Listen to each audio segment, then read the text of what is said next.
세월이 얼마나 빨리 가는지요.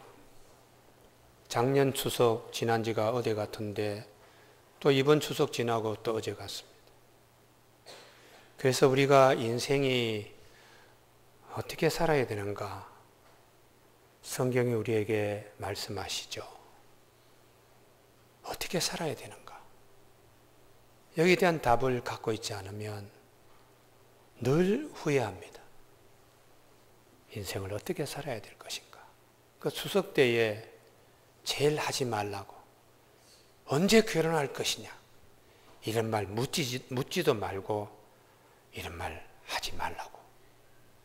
자, 참 인생이 빨리 지나갑니다. 사도 바울이 고린도 교회에 여러 가지로 바울의 영권이 흔들렸습니다. 게바, 아볼로, 그리스도, 바울파. 그랬을 때 사도 바울이 교우들에게 여러 질문을 받으면서 이제 가정이 얼마나 중요하냐, 그래서 음행은 하면 안 된다. 하나님의 에덴 동산에서 그 아담과 하와를 내보낼 때도 그렇게 가정, 부부가 중요하기 때문에 우리가 이 부분에 주목해야 되고 이제 하나님을 기쁘시게 해야 되는데, 이 사도 바울의 가장 중요한 것은 독신, 결혼, 그게 그렇게 중요한 것이 아니다. 독신이라도 결혼해도 우리가 모두 살아가는데 사도 바울은 우리의 생명의 주를 기쁘게 해드려야 된다. 그런 시간이 많지 않다는 거예요. 1년, 2년, 3년, 4년 이런 지난 과거를 돌아보면 얼마나 빨리 지나갔는지, 그 시간 가운데서 하나님을 기쁘시게 한 시간들이 얼마나 있느냐.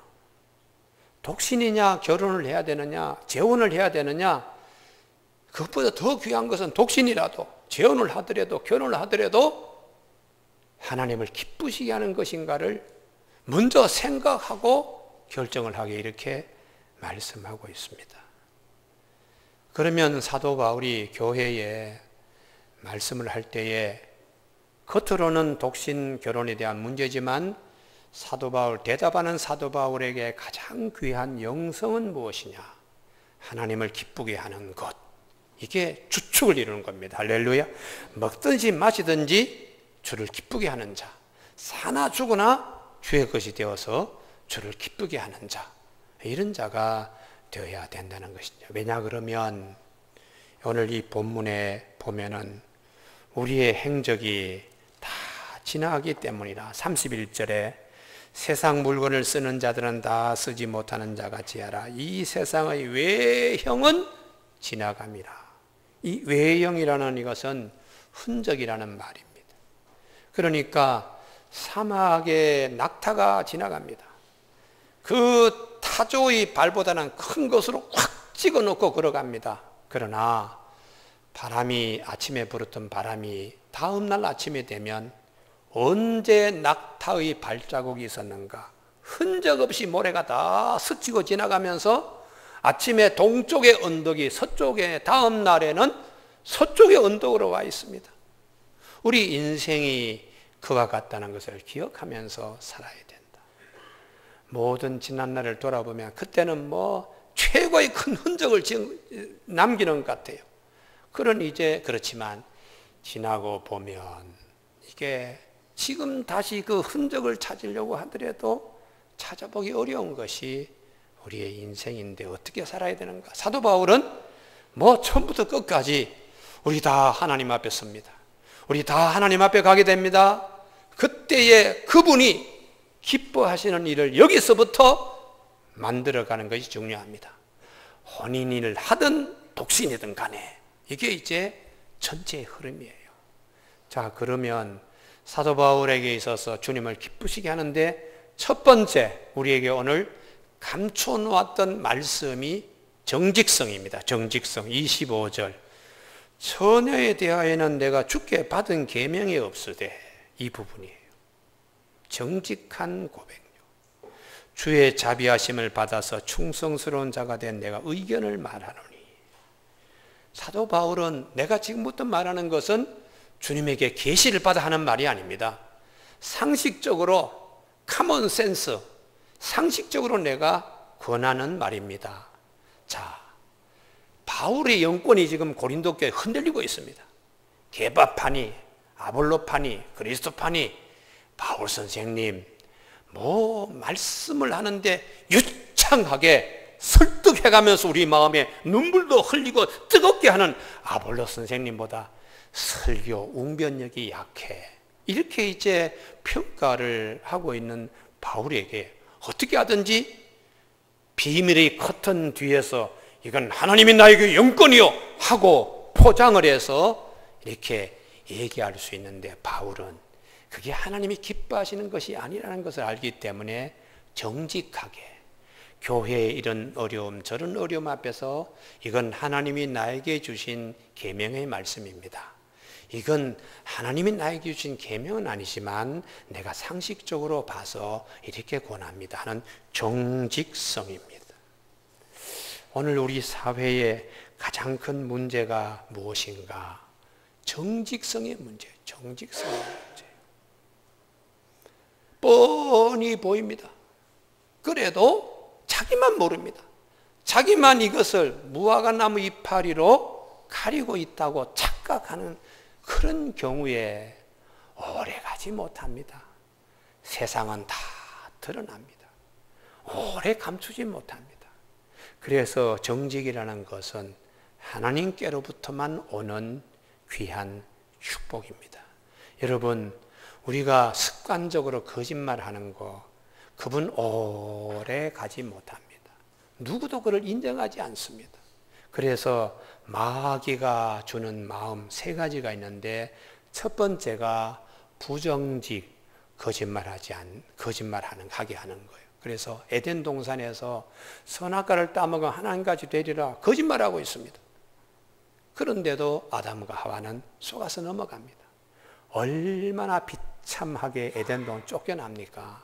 그래서 요한복음 8장 44절에 예수님께서 그는 본래부터, 마귀는, 사탄은 거짓말쟁이요 거짓의 아비라고, 모든 거짓의 원천은 마귀로부터 온다는 거예요. 그래서 예수님께서 우리에게 말씀하시기를 예수를 믿는 자들은 예면 예, 아니면 아니요 하고 정직성의 자리에 서야 된다, 그렇게 말씀하고 있습니다. 교회 여러분, 두 번째 마귀는 교만입니다. 그래서 이사야 14장 13절 14절에 지극히 높은 구름에 올라가 지극히 높은 이와 같아지겠다고 하는, 하나님과 견주어서 같아지겠다는 교만인데, 예수님이 오셔서 우리에게 나는 마음이 온유하고 겸손하니, 마귀와 정반대로 낮아짐, 하나님이 기뻐하시는 겸손에 대하여 말씀하고 있지요. 여러분, 우리가 이번 추석 명절을 지나면서 예수를 믿지 않는 형제들 가운데 과장하여 또 되게 우쭐거리며 자기를 내세우려고 하던 그런 일로 혹시 상처받은 분이 계시면, 성경은 아니다, 겸손, 낮아짐, 정직한 것이 하나님의 축복이다 하는 말씀으로 치유되기를 바랍니다. 할렐루야. 그리고 그렇게 우쭐거리고 그렇게 뻥 튀겨서 얘기하고 이런 자들을 정죄하지 마시고, 하나님의 이 뜻으로 돌아오기를 바란다 하는 마음으로 기도해 주시기를 바랍니다. 그래야지 인간관계가 회복이 되는 것이죠. 그리고 마귀의 세 번째는 이간질입니다. 요한계시록 12장 10절에 보면은 하나님 앞에서 우리 형제들을 밤낮 참소, 늘 고자질하고 이간질하는, 그래서 마귀는 인간관계를 자꾸 틀어지게 해요. 근데 주님께서는 내가 하나가 된 것 같이, 아버지와 내가 하나 된 것 같이 저들도 하나 되게 하옵소서, 자꾸 하나 되게 하시는 하나님의 일이 있습니다. 할렐루야. 그래서 예수님을 믿는 자들은 싸움하는 곳에 이분이 들어가면 화해를 붙여요. 그런데 마귀가 쓰는 사람은 분위기 좋은데 판 깨는 겁니다. 한마디 툭 해가지고 그냥 분위기 갑자기 싸늘하게 돼. 그런 것들은 이간질의 영이 있기 때문에 그래요. 그래서 이런 것들 가운데 우선 사도 바울의 영성은, 내가 이 말은 내가 고린도 교회 교인들이 나의 영권을 정말 사도 바울이 주님이 보내신 자가 맞습니까? 저분은 정말 12사도도 아니면 사도라고 저렇게 하는데 영권이 흔들리더라도 예면 예, 아니면 아니요. 이렇게 했다는 것이에요. 교회 여러분, 신명기 말씀에 네 주머니에 두 종류의 저울추 곧 큰 것과 작은 것을 넣지 말라. 내 집에 두 종류의 돼 곧 큰 것과 작은 것을 두지 말 것이요 오직 온전하고 공정한 저울추를 두며 온전하고 공정한 되를 둘 것이라. 그리하면 내 하나님 여호와께서 내게 주시는 땅에서 내 날이 길리라. 이렇게 약속하셨어요. 어떤 경우는 이렇게 똑같은 일인데도 이번에는 저렇게. 내노 불남이란 말이 요즘 정치권에 한창 돌잖아요.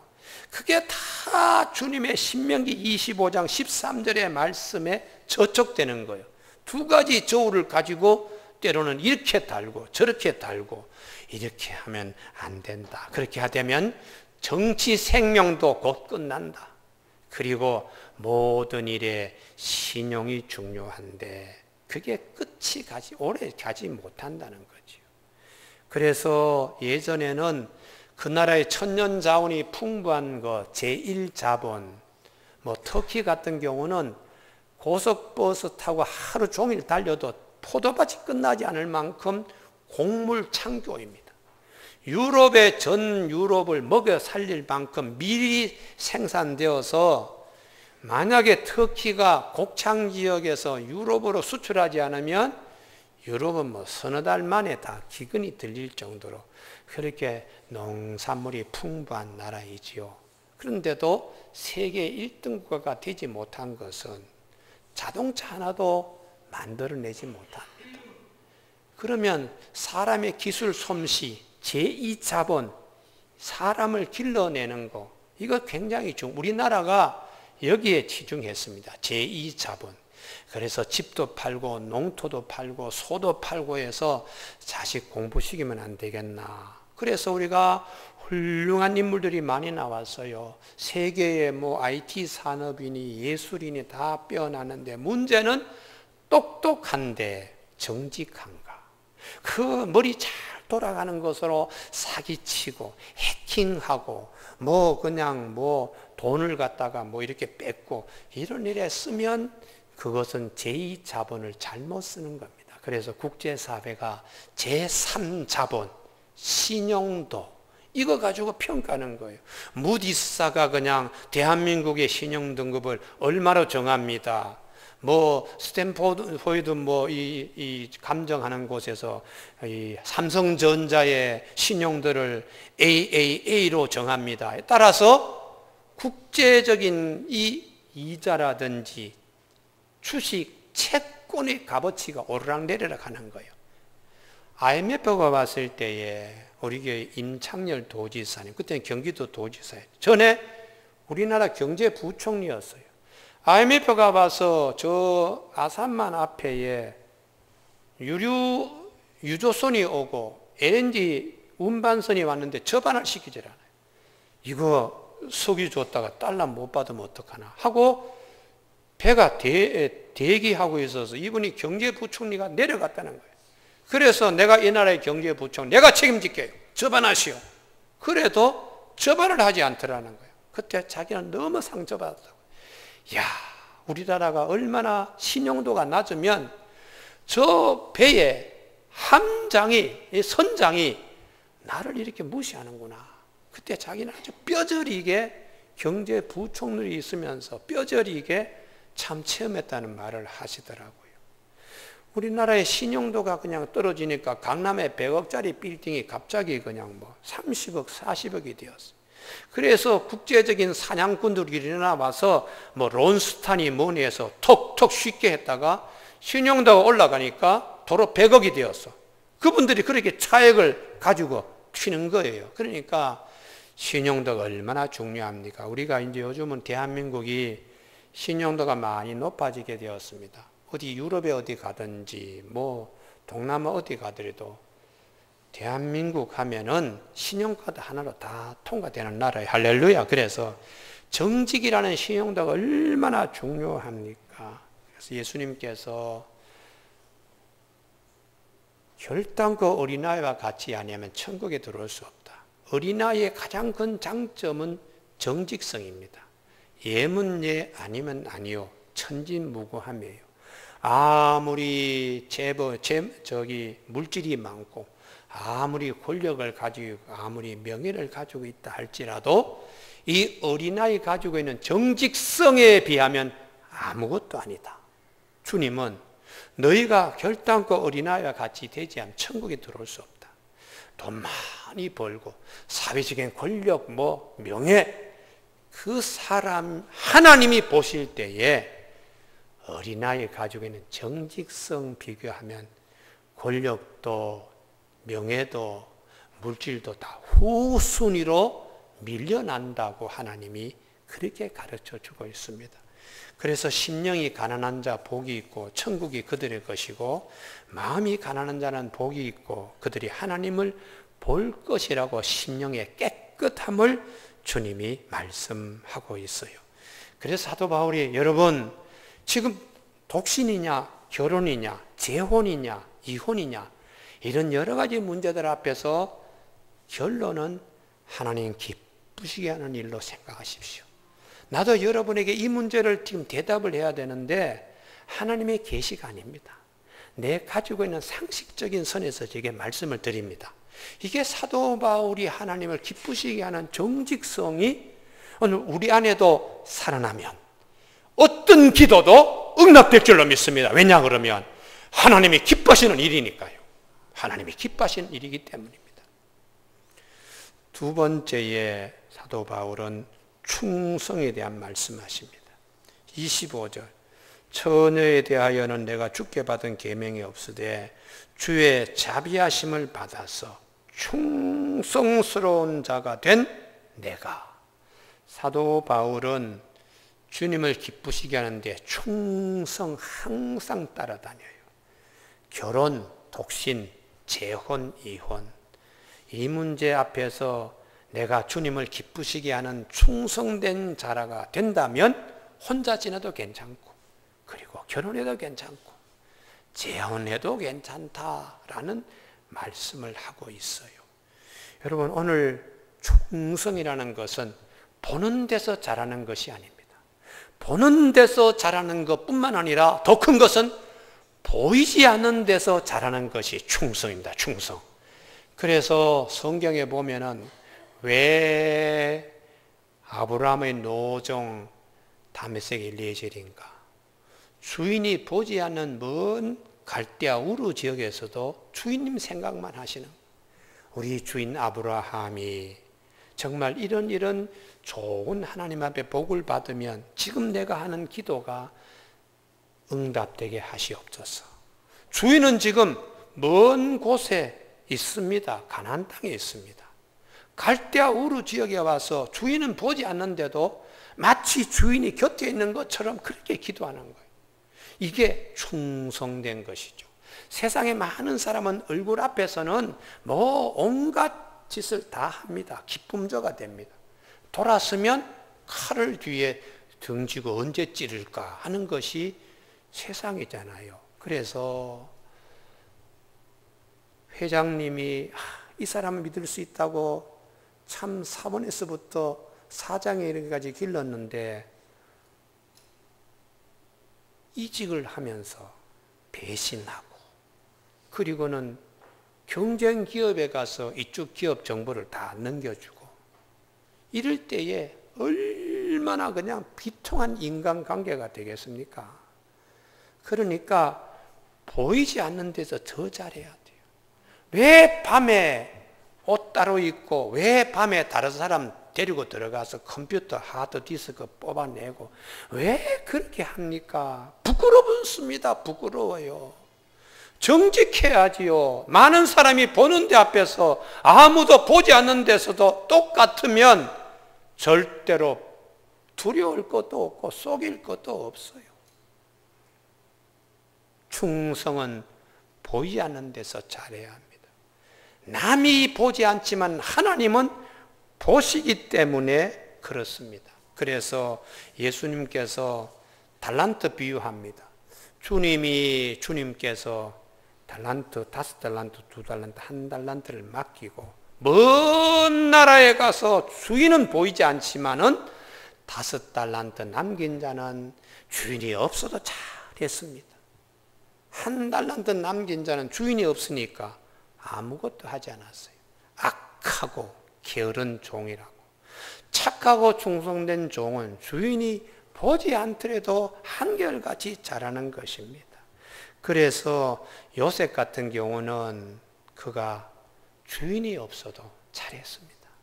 심지어 주인이 없는데 가장 강력한 유혹, 보디발의 처가 그렇게 메어 달리더라도 주인이 보는 데서처럼 행동했어요.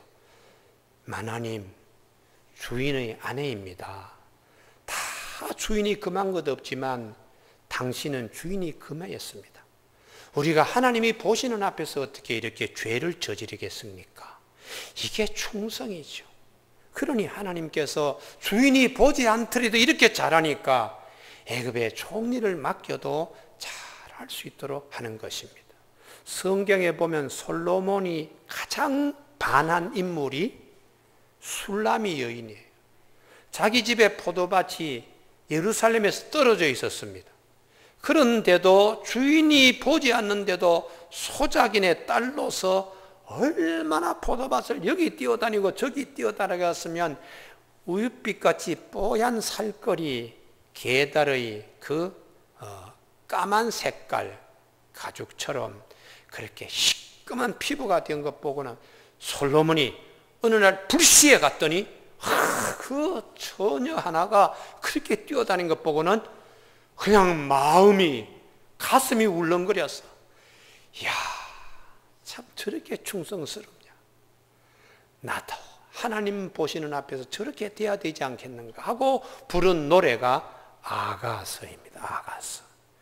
성경은 우리에게 주인이 다 보신다. 우리의 일어섬과 앉음과 혓바닥에 말하는 것까지 다 하나님은 체크하신다. 시편 139편 2절에 주께서 내가 앉고 일어섬을 아시고 멀리서도 나의 생각을 밝히 아시오니 나의 모든 길과 내가 눕는 것을 살펴보셨으므로 나의 모든 행위를 익히 아시오니 여호와여 내 혀의 말을 알지 못하는 것이 하나도 없으시니이다. 교우 여러분, 그래서 사도 바울은 고린도 교인들에게 바울이 되든 베드로가 되든 아볼로가 되든 또 사도 바울 미워하든 칭찬하든 간에 우리가 하나님을 기쁘시게 하려고 그러면 누구도 하나님께 충성해야 됩니다. 맡은 자에게 구할 것은 충성이라고 그렇게 말씀하고 있습니다. 여러분, 우리가 오늘 3부 예배 드릴 때에 하나님을 기쁘시게 하는 저와 여러분이 되시길 바랍니다. 할렐루야. 사람은 보지 못하지만 하나님은 보시니까 어느 곳에서도 하나님 기쁘시게 하는 충성된 자가 되면 네가 죽도록 충성하라. 그러면 생명의 면류관을 내게 주리라 하는 약속대로 축복된 자의 자리에 다 나가시길 주님의 이름으로 축복합니다. 모래가 바람이 불어서 흔적을 다 지우듯이 빨리 지나가는 이 세상에서 하나님을 기쁘시게 하는 우리 삶이 얼마나 귀한 것인가. 세 번째의 사도 바울의 신앙의 종말론적인 신앙 믿음입니다. 29절 형제들아 내가 이 말을 하노니 그때가 단축하여진 거로 주님이 오실 날이 이제 가까이 왔다는 거예요. 주님이 곧 우리 앞에 이제 오십니다. 거꾸로 뒤집으면 우리 모두가 주님 앞에 곧 가게 됩니다. 주님 앞에 곧 서게 됩니다. 그러니 이런 것 저런 것 문제가 있을 때에 아이고 주님 앞에 가서 부끄럽지 말아야 되는데, 주님이 오셨을 때 부끄럽지 말아야 되는데 주님 칭찬받는 삶이 되도록 종말론적인 신앙으로 독신이냐 결혼이냐 재혼이냐 이런 문제를 지금 말씀하고 있는데 26절에 내 생각에는 이것이 좋으니 곧 임박한 환난, 주님이 곧 오신 재림, 종말론적인 신앙입니다. 주님 곧 만날 텐데 사람이 그냥 지내는 것이 좋습니다. 그냥 지내다는 것은 결혼한 사람은 결혼한 대로, 독신은 독신대로 주님을 곧 만나게 됩니다. 그러니 27절, 결혼했는데도 굳이 헤어지려고 이혼하려고 하지 말며 아내에게 놓였느냐? 먼저 남편이 세상을 떠나든 아내가 세상을 떠나든 혼자 싱글이 되었으면 아내를 구하지 말라. 재혼하려고 하지 말라. 곧 주님을 만날 터이니까. 이렇게 종말론적인 신앙으로 권면하고 있습니다. 저는 우리 사회에 가장 참 누추한 말이 졸혼이라는 거예요. 졸혼. 졸혼이 뭐가 졸혼입니까? 졸혼은 무슨 졸혼이에요? 내가 저 강신성일 씨가 졸혼했다 그래서 아이고 졸혼 참 웃긴다. 백일섭이라고 하는 탤런트가 자기도 졸혼을 생각한다 그래서 아이고 왜 저분들이 저러나. 그냥 있는 대로 같이 행복하게 살다가 주님 오신 날 다 아름답게 서기를 바랍니다. 그런데 조론하는 얘기는 마음속에 이제 얼마 남지 않은 내 마음대로 그냥 하겠다. 육체의 소욕에 시동이 걸려서 말이 그렇게 나오는 거예요. 황혼 이혼, 황혼 재혼, 참 웃기는 말입니다. 성경에 비치면 주님이 오시는 데에 멀지 않아. 지금 있는 그대로 우리 주님 맞을, 주님 기쁘시게 할 채비를 하신 게 좋습니다. 이렇게 권면하는 것이죠. 그런데 이제 총각이나 처녀를 집안에 두고 있는 부모님은 28절, 그러나 집안에 결혼해야 될 자녀들이 있을 때에 장가 가도 죄 지은 것 아니야. 결혼 처녀가 시집 가도 죄 짓는 것 아니다라고 가르쳐주고 있어요. 결혼 정년기에 있는 자녀들이 나 장가 가겠습니다. 그래? 좋은 배우자 만나서 주님 기쁘시게 하는 결혼 생활 해. 이렇게 권면하도록 하는 거지요. 그래서 사도 바울은 이런 부분에 독신이냐 결혼이냐 이런 걸 크게 문제 삼지 않고 하나님을 기쁘시게 하는 것이 되도록 말씀하고 있습니다. 여러분 우리가 혼자 살면서도 하나님을 기쁘시게 못하는 경우가 있습니다. 우리 교회는 조금 열려있는 교회입니다. 그래서 수녀들도 와서 설교한 일이 있어요. 신부님들도 와서 설교한 일이 있습니다. 제가 이 3부 예배 때는 녹음이 되고 인터넷으로 중고되기 때문에 실명을 거론하기가 참 어려운데 그래도 캐톨릭에서 김종순 수녀라 그러면 네이버에 타닥 김종순 치면은 향심기도의 대가로 소개되고 있어요. 그 분을 한번 모셨습니다. 제가 신학교에 있을 때 제 강의실에 일부러 모신 일도 있고 또 계시는 저 공주 시튼 수녀원 말씀의 집에 제가 또 학생들도 데리고 가고 나도 방문하고 또 뭐 서울 올라오면은 같이 우리 집사람하고 식사도 하고 같이 우리 멤버들끼리 뭐 얘기를 하고 친하다 보니까 그분들의 고초도 엿볼 수 있어요. 하루는 이러시더라고요. 목사님, 우리 시튼 수녀의 집에 잔치를 했습니다.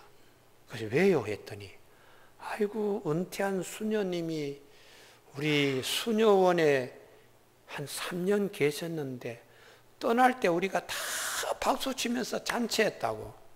왜 그렇게 하셨냐 했더니 오시자마자 이분이 막 짜증을 부리는데 한 20명 모여서 수녀들 그냥 들들 볶듯이 하여튼 그냥 반찬이 짜다 쓰다 뭐 하면서 들들 볶는데 저 서울의 성북동에 있는 수녀원으로 가게 되어서 아이고 이제 우리가 해방되었다고 막 하면서 박수 치면서 잔치를 했다 그래서 내가 그 얘기 들으면서 아니 혼자 일생 수녀로 살아다가 은퇴하신 수녀인데도 그렇게 스트레스를 풀지 못하나. 절망과 고동, 원망과 절규 때문에 그게 이제 막 그냥 어린 수녀들 막 그냥 닥달하듯이 막 트집 잡고 뭐 그냥 시어머니가 며느리한테 뭐 하는 식으로 하듯이 왜 그랬나 이런 생각을 하면서 차라리 그럴 것 같으면 결혼해가지고 손주 왔냐 손자 왔냐 우리 모두 추석 때 하나님께 예배드리자는 할머니 되는 게 더 낫지 않았을까 그런 생각을 하게 되는 거지요. 신부님도 우리 교회 와서 정교회 대주교 조성암 안브로시우스 대주교도 우리 교회 오셨습니다. 또 우리 고경 신부님이라고 캐톨릭에서는 칼 라너의 제자로 신학 박사를 받아온 훌륭한 공부를 많이 한 정동 프란체스코 수도원 원장이신 고경 신부님도 우리 교회도 오시고 학교도 오셨어요. 그래서 내가 신부님 이 수원에 있는 국어 선생님을 하시다가 결혼하지 않고 이제 하나님 앞에 일생 헌신하겠다 그래서 혼자 60 지금은 이제 중반이 되셨죠. 이분이 오래 수도 생활해서 제가 물었습니다. 고독하지 않습니까? 힘들지 않습니까? 이분이 솔직하게 대답해요. 우리 신부들도 막 고독할 때는 술을 많이 마십니다. 그래서 어떤 때는 알코올 중독이 되기도 하고 어떤 분은 막 답답하니까 담배를 많이 피워 꼴초가 돼가지고 그렇게 하시는 분도 있고 그런데 저는 포르투갈에서 오랫동안에 6.25 전쟁 후에 우리나라에 와서 고아들도 돌보고 지금껏 함께 하시는 그분을 보면서 나도 저렇게 수도 생활해야 되겠다 그러면 자기가 온다는 거예요. 그래서 내가 그 포르투갈에서 오신 신부님이 지금 90이 다 돼가는 나이인데 어떻게 일생을 살았는데 고독하고 힘들 때마다 혼자 십자가 앞에 나가서 하나님께 혼자 미사 드린다는 거예요. 밤에 잠이 오지 않을 때는 혼자 그 채불실에 가서 하나님께 나아가서 하나님 품에 안기는 그게 참된 길이라고 자기도 그 길을 간다는 거죠. 그렇게 하니까 독신이라도 어떻게 해야지 하나님을 기쁘시게 하는가의 관점이 분명하면 그분은 표대가 되는 거예요. 할렐루야. 누가 보든 보지 않든 충성스러운 자로 쓸 수가 있는 것입니다. 결혼했다고 아굴라와 브리스길라 두 내외는 결혼하더라도 사도 바울 곁에서 얼마나 하나님을 기쁘시게 전도 사역하는데 하나님의 이 사도 바울의 목회 사역에 큰 일꾼으로 쓰임 받은 것이에요. 그래서 사도 바울은 여러분 집에 아들 딸들이 결혼하지 않으면 결혼해도 죄 짓는 것 아닙니다. 그거 가지고 너무 심각하게 생각하지 마세요. 단지 한 가지 기억해야 됩니다. 결혼하면 힘든 문제가 있어요. 자녀도 키워야 되고 배우자끼리 기분도 맞춰가야 되니까 그건 각오하고 결혼에 임해야 됩니다. 그렇지만은 내가 다 아끼는 자들이니까 결혼해서 가정을 이루고 하나님을 기쁘시게 하고 충성스럽게 하면 좋은 것입니다. 이제 다시 말씀드립니다. 29절 형제들아 내가 이 말을 다시 합니다. 그때가 단축하여진 것 주님이 멀지 않아 우리가 만나게 됩니다. 그렇기 때문에 이후부터는 결혼한 사람은 주님을 기쁘시게 하기 위하여 없는 결혼생활 마치 아내가 없는 것처럼 하고 우는 자들은 늘 징징거리며 우는 자는 주님을 곧 만나기 때문에 이제는 기쁨으로 만날 주님을 생각하며 울음을 끝이십시고 기쁜 자들 세상의 낙으로 기뻐하고 세상의 재물로 기뻐 날뛰는 자는 이제 그런 환락의 파티를 끝내십시오. 기쁘지 않는 자 같이 하며 매매하는 자들은 없는 자 같이 하며 창고에 잔뜩 물건을 쌓아두고 수년간 다 그냥 이득을 남기리라고 하는 사람은 주님 곧 만날 텐데 너무 그렇게 매지 말고 31절 세상 물건을 쓰는 자들은 다 쓰지 못하는 자 같이 하라. 아이고 이 많은 옷을 언제 입고 죽어. 아이고 이 옷도 아깝고 저 옷도 아깝고 그런 소리 하지 말라는 거예요. 그냥 오늘 주님 만나면은 그냥 기쁨으로 갈 마음에 각오하라는 거지. 할렐루야. 그러면 마지막에 그냥 이제 70곡에 80을 보면서도 새로 유행 따라 신발 가게 가서 야, 이거 신으면 육체의 근육도 새 장식으로 하겠다고 근육 키우고 그렇게 지저분하게 살지 말고 주님 곧 만날 준비를 하면서 편안하게 있는 그대로 살아가도록 말씀하고 있습니다. 할렐루야. 오늘 3부 예배 참석하신 우리 교우들에게 이 축복이 있기를 바랍니다. 31절, 세상 물건을 쓰는 자들은 다 쓰지 못하는 것 같이 하라. 이 세상의 외형은 지나가미니라. 낙타의 발자국이 사막에 오래 남지 않고 스쳐 지나가듯이 우리 인생의 유한한 우리는 하나님의 영원한 바다 위에 배도 아니고 그냥 떠내려가는 낙엽 하나에 지나지 않는다는 걸 기억하라는 것이에요. 그래서 너희가 염려 얻기를 원하며 장가가지 않는 자는 주의 일을 염려하여 어찌하여 주를 기쁘시게 할까? 그것만 생각하고 장가간 자는 세상 일을 염려하여 어찌하여 아내를 기쁘게 할까 하는 마음으로 갈라지지 말아야 하고 시집가지 않은 자 처녀들 주의 일을 염려하여 몸과 영을 다 거룩하게 하려고 노력을 하고 시집간 자는 세상 일을 염려하여 어찌하여 남편을 기쁘게 할까 하지 말라. 내가 이것을 말하면 너희의 유익을 위하며 주님 앞에 섰을 때에 칭찬받도록 너희에게 올무를 놓으려고 짐을 이렇게 주려고 하는 말이 아니다. 오직 너희로 하여금 이치에 합당하게 하나님 편에서 볼 때 상식적으로 권면하는, 그래서 흐트러짐이 없이 자기 마음대로 막 이렇게 해서 이렇게 흐트러짐이 없이 주를 잘 섬길 수 있도록 하려 함이라고 합니다. 그런데 문제는 이제요, 집에 자녀가 나는 결혼해야 되겠습니다 하면 결혼하도록 해라. 36절. 그것은 죄 짓는 것이 아니니 그들로 결혼하게 해라. 그러나 37절이 중요합니다. 성령님이 인도하는 대로 따르는 것이 좋겠다는 것이에요. 그가 마음을 정하고, 이 부분인데 이 원문의 뜻은 성령님이 자꾸 오셔서 말씀하세요.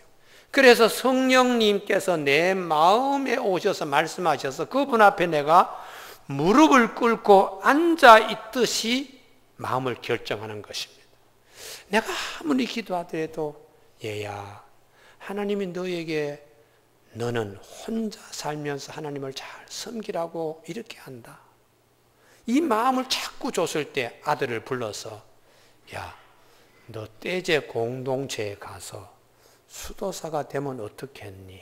아들도 아버지, 저도 계속 기도하는데 하나님이 나보고 장가 가지 말고 떼제 공동체 가서 수도사 하라고 자꾸 말씀 주십니다. 그러면 그렇게 결정하도록 하라.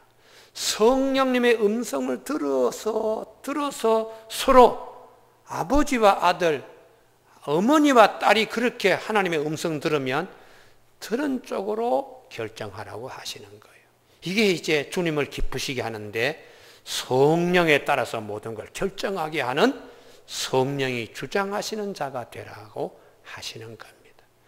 여러분, 우리 교회에도 한번 오셔 장경순 수사도 그가 한인은행의 행원이 되었을 때에 목사님의 설교를 듣고 자꾸 자기 마음에 나는 떼제 공동체 수도사가 되겠다 하고 그 젊은 20대에 다 치우고 프랑스 떼제로 간 친구도 있습니다. 제가 신학교에서 학생들이 되고 남원에 동강원을 갔는데 그때에 제가 그분들 만나고 야, 이런 분도 있구나. 프랑스까지 안 가더라도 한국에 이런 분들이 있구나. 6.25 전쟁이 터지고 난 다음에 나라가 어수선하니까 신실한 신앙을 가진 부모님들이 아이들을 손에 손목 잡고 데리고 산에 올라와서 당시에 아주 성자로 도를 닦고 있는 이현필 선생님, 그분의 제자가 꽃동네의 옹진 신부도 이현필 선생님의 제자고, 그리고 우리 개신교의 영성의 대가로 돌아가신 우리 교회도 한 두세 번 왔지요. 엄두선 목사님도 이연필 선생님의 제자입니다. 그런데 그 이연필 선생님이 산속에서 수도 생활할 때 부모님들이 우리는 이렇게 살다 죽지만 우리 아이들은 주님 앞에 깨끗한 자로 쓰임받기를 원합니다 하고 선생님 이 아이들을 일생 책임지시고 신앙 지도해 주시고 맡기고 내려갔어요. 이제 그런 분들이 지금은 90 나이를 바라보는 할머니와 그리고 할아버지, 동정의 수처녀와 동정의 수총각들로 이쪽에 한 마을을 이루고 저쪽에 한 마을을 이루면서 지금도 남원의 동강원에 그렇게 사시는 분들이 있습니다. 이분들은 얼굴이 아주 천사 같습니다. 이분들의 얼굴에 빛이 납니다. 이분들은 성경책을 다 외우고 있습니다. 그래서 참 저렇게 사시는 분도 있구나. 그러나 다 그렇게 살면 대한민국의 인구는 어떻게 됩니까? 그래서 가정을 이루면서도 그렇게 하나님을 기쁘시게 한다면 이것도 축복이다라고 권면하시는 겁니다. 여러분, 오늘 우리 인생은 다 사막에 낙타가 발자국을 찍고 지나가듯이 갑니다. 그런데 긴 시간에 다 모래가 와서 덮듯이 흔적 없이 사라집니다. 이런 인생의 길에 어떻게 내가 살아야 될 것인가? 우리의 생명의 주인이신 하나님을 기쁘시게 하는 저와 여러분이 되시길 주님의 이름으로 축복합니다. 기도하시겠습니다.